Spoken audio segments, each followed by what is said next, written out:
राधे राधे, हर हर महादेव, जय श्री राम। मैं हूँ आपकी अपनी रेणु तिवारी ऑफिशियल में स्वागत करती हूँ आपका। और मैं बहुत पुराना सा नटका गीत लेके आई हूँ, आप लोग पूरा सुनेंगे जब भी अच्छा लगेगा आपको। और बहुत ही पुराना है, बहुत मजेदार है।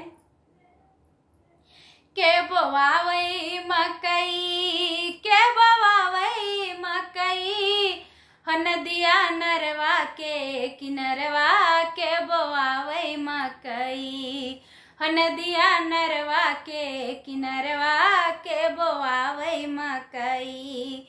के रखावई मकई, के रखावई मकई, नदिया नरवा के किनरवा के रखावई मकई।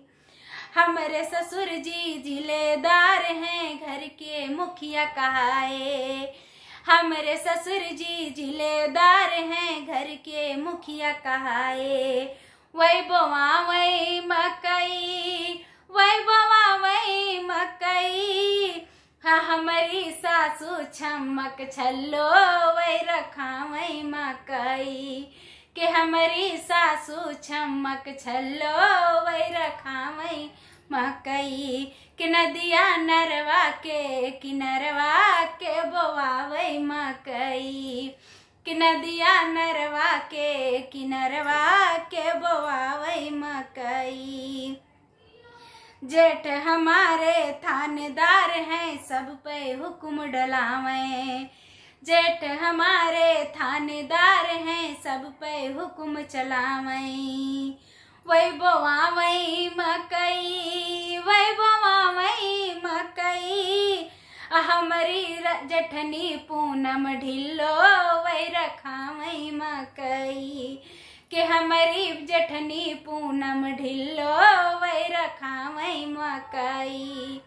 कि नदिया नरवा के किनरवा के बोवा वही मकई। कि नदिया नरवा के किनरवा के बोवा वही मकई। हमारे बलम जी रंगदार हैं, रंग पे रंग चढ़ावे।